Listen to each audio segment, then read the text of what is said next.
On va se retrouver donc là maintenant pendant, allez, 15-17 minutes à travailler sur un thème qui est cette notion de prévention dans l'univers de la santé. Alors, évidemment, c'est un thème qui aujourd'hui nous parle encore plus. Et ce thème-là prend sa racine, bien sûr, dans un texte de la Torah. Ce texte, ce verset de la Torah, tout le monde le connaît. Enfin, si tout le monde ne le connaît pas, eh bien maintenant tout le monde va le connaître. Enfin, tous ceux qui sont là, du moins. Ce texte nous dit « Venishmartem me'od le nafshotechem » et vous garderez me'od, beaucoup le nafshotechem, votre nefesh, votre être vivant. Alors, évidemment, quand la Torah nous donne cette mitzvah-là, c'est-à-dire cette obligation que nous avons d'être extrêmement vigilants par rapport à notre santé, qu'est-ce que la Torah veut nous dire? Est-ce que vraiment la Torah a-t-elle besoin de faire de cela une mitzvah, un commandement? Est-ce que ce n'est pas quelque chose que l'on peut comprendre de soi-même? Et évidemment, ici, on va essayer d'analyser les différents termes, voir l'expression que la Gemara développe dans Shabbat, peut-être si on a le temps, voir aussi ce que le Rambam nous dit. Mais, évidemment, on se pose ici la question numéro 1, qui est: est-ce que la Torah a besoin de me donner une mitzvah par rapport à un point qui, au fond, a priori, serait du domaine de l'évidence? Regardez, lorsque nous nous promenons et que nous voyons un danger potentiel arriver, évidemment que nous nous protégeons de ce danger. C'est-à-dire que la nature de l'être, et lorsque nous voyons quelque chose qui potentiellement peut être un danger pour nous, nous avons immédiatement tendance à nous protéger parce que nous tenons à notre vie, c'est ce que l'on appelle l'instinct de survie. Donc cet instinct existant, la Torah par exemple ne m'a pas dit mangez, elle ne m'a pas dit buvez, elle m'a donné des règles au niveau de cela, mais elle ne m'a pas ordonné de manger et de boire. La Torah m'a demandé de faire en telle sorte que l'humanité soit peuplée, et non pas juste de voir dans quelque chose qui aurait existé dans le cadre du couple, c'est-à-dire de l'intimité, parce que derrière cela, en effet, l'individu pourrait se débrouiller pour que le monde de l'intime, eh bien, on n'a pas besoin de lui demander de vivre dans le cadre de son couple, il va le vivre, mais il va être tourné exclusivement vers son plaisir, comme on voit dans la Torah au début avec Adam et Tila, je ne vais pas rentrer dans les détails. Donc, ce qui est sûr, c'est que, par rapport à cela, faites attention à vous, mais l'instinct de survie qui est à l'intérieur de nous, normalement, devrait suffire. Or, la Torah nous dit « Venishmartem me'od le nafshotechem ». Et le terme de me'od ici, beaucoup, est très intéressant. C'est-à-dire que cette insistance est peut-être là pour nous ouvrir à une réflexion sur ce que veut dire véritablement cette nécessité d'être vigilant par rapport à notre propre vie. En effet, pourquoi, au fond, faire attention à notre vie? Alors évidemment, on a envie de vivre. Mais pourquoi est-ce qu'on a envie de vivre?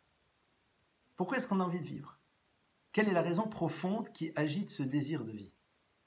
Eh bien, pour la Torah, exprimer les choses dans la dimension de Venishmartem me'od est peut-être là pour nous amener à réfléchir. Il y a à nous dire, mais au fond, j'ai envie de vivre. Mais pourquoi j'ai envie de vivre? Nous avons tous envie de vivre jusqu'à 120 ans en excellente santé et je nous le souhaite à toutes et à tous. Mais pourquoi? Parce que le corps est le véhicule de l'âme.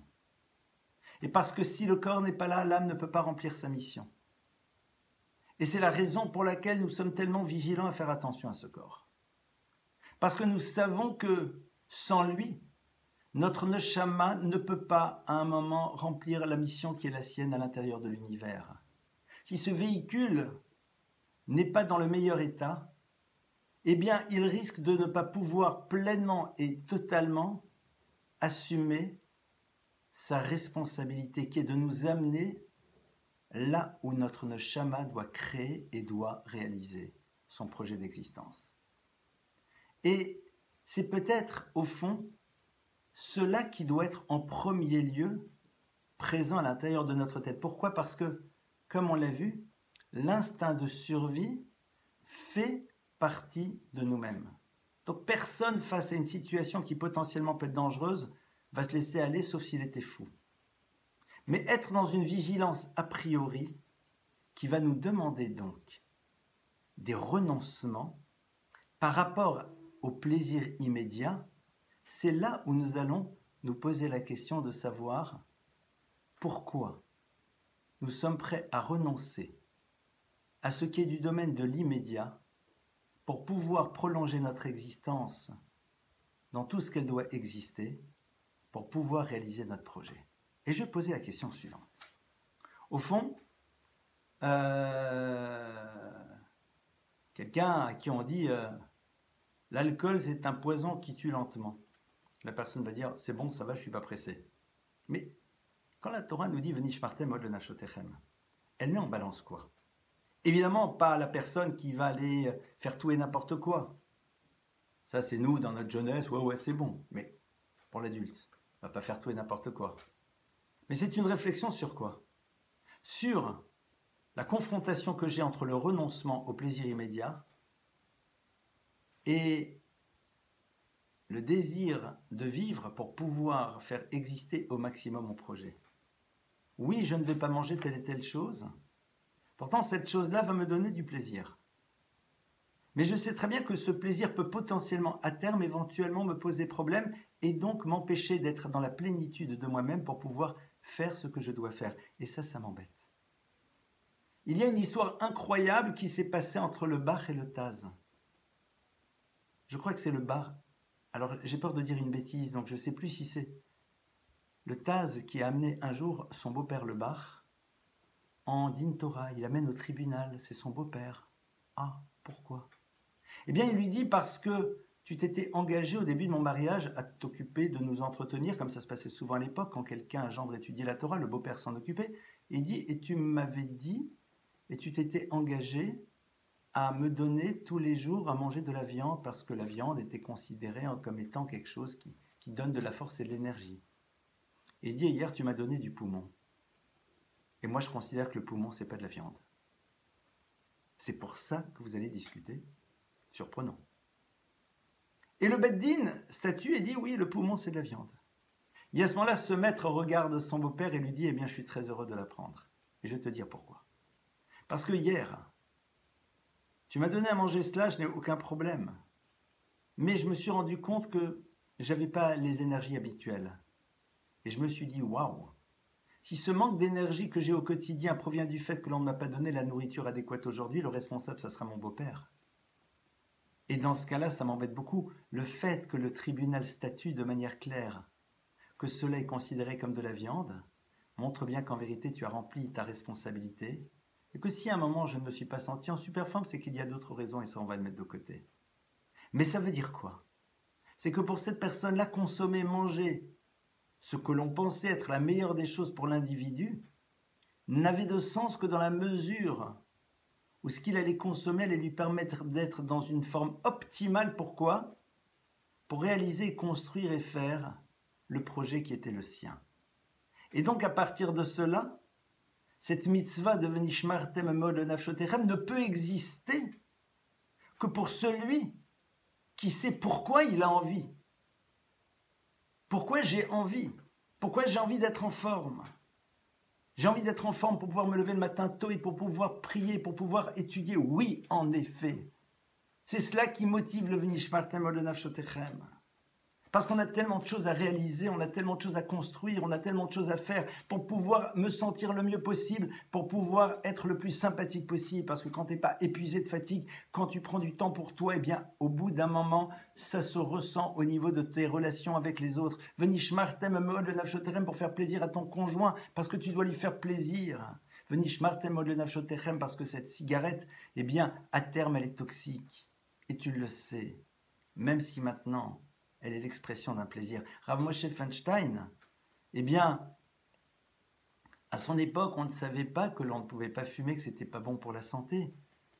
Mais quand on a su que ce n'était pas bon, évidemment, qu'il a dit que non, on ne peut pas. On ne peut pas et on ne peut même pas commencer. Et malheureusement, l'immense majorité d'entre nous sont tombés dans ce piège à un moment ou à un autre. Il y a une différence entre le fumeur ultra-occasionnel et le fumeur régulier. C'est vrai, vous allez me dire, mais néanmoins, derrière cela, c'est ça l'enjeu. C'est ça la réflexion. Et c'est comme dans toutes les mitzvot, nous ne sommes jamais dans la perfection. Pourquoi? Parce que le désir de l'instantané nous fait oublier la finalité de notre existence.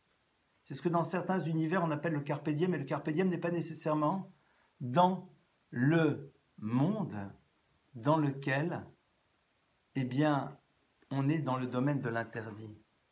Le venishmartem od lenafshotechem peut exister aussi dans le monde où la chose elle-même est permise, mais c'est quelque chose qui peut être totalement destructeur.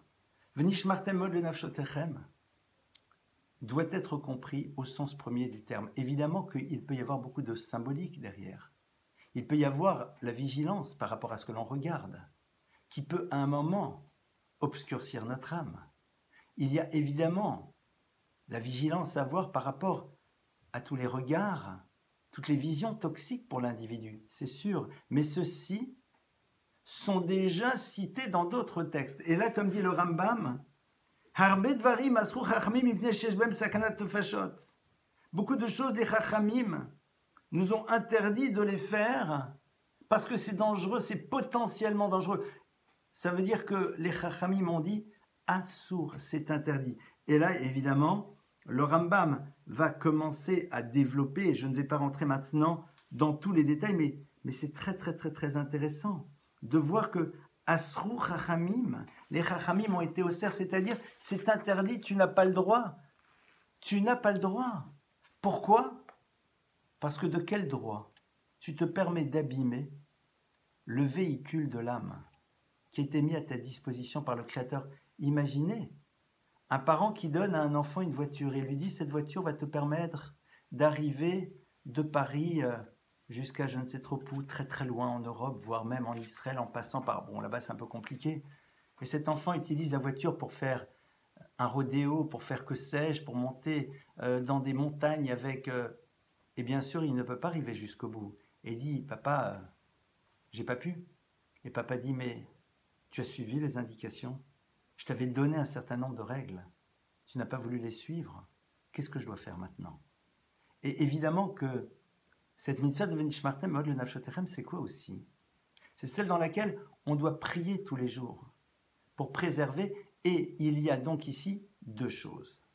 De manière très concrète, dans la mitzvah de Venishmartem od lenafshotechem, il y a, comme le Rambam va nous dire dans bon nombre de lieux, le Rambam va nous expliquer que c'est d'abord une démarche a priori.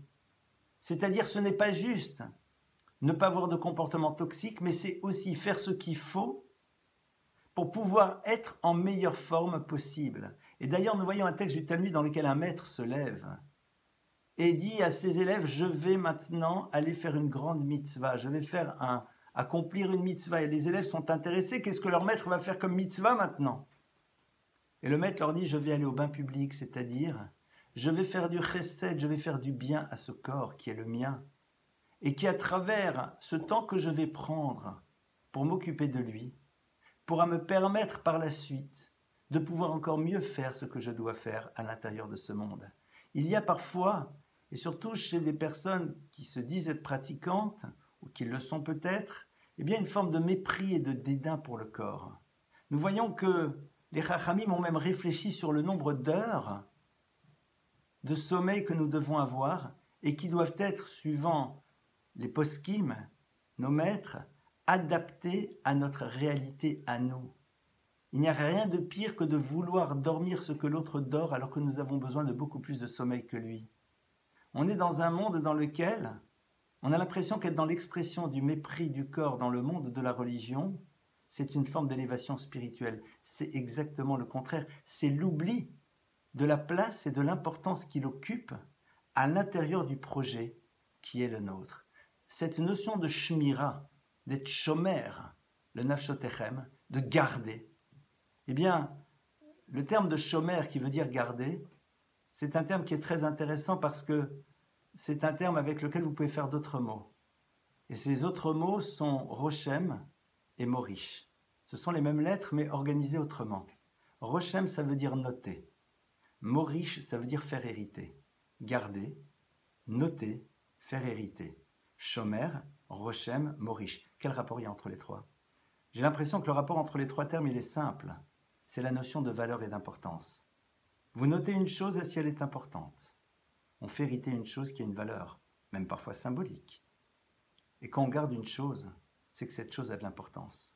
En accomplissant cette mitzvah de Venishmartem od lenafshotechem, comme le Rambam le dit, comme le Talmud dans le traité de Shabbat insiste beaucoup dans la page 32a et b, c'est-à-dire en nous donnant toutes sortes de conseils et en nous disant attention. Eh bien, nous montrons ô combien ces notions-là sont importantes parce que nous savons où se situe l'essentiel. Il ne s'agit absolument pas de devenir des êtres hypochondriaques, bien au contraire. Avec un travail double, de réfléchir sur le type de nourriture que nous devons de consommer qui sont les plus adaptés à nous. Et par la suite, de nous préserver de toute chose qui potentiellement pourrait être toxique et nous poser problème. Évidemment, même si ce n'est pas ça le sujet essentiel, puisque ce soir on parle de la santé physique, évidemment, la santé psychique, la santé spirituelle aussi sont concernées. Nous devons aussi d'être vigilants par rapport à cela. Nous devons aussi de nous rappeler que la santé physique est aussi liée au psychisme. Venishmartem od lenafshotechem. C'est de ne pas se mettre dans des situations de vie qui à terme vont agir sur notre psychisme et qui quelque part vont avoir un retentissement d'une manière ou d'une autre à un moment au niveau de notre être physique.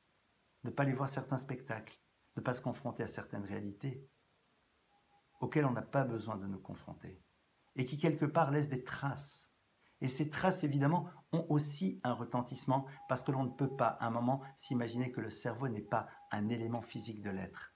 Voilà un petit peu quelques éléments très rapidement sur cette thématique, en espérant que nous arriverons à l'accomplir le mieux possible, que nous arriverons à mettre de côté le désir de l'instant présent pour pouvoir réfléchir sur le long terme et faire en telle sorte que ce long terme se passe pour nous tous de la plus belle manière qui soit, avec une santé la plus merveilleuse, que nous ayons le mérite de voir nos enfants, nos petits-enfants, nos arrière-petits-enfants grandir, les accompagner sous la choupa toutes et tous, et d'accomplir à ce moment-là le projet que Dieu attend de chacune et de chacun d'entre nous. Je vous remercie de votre écoute.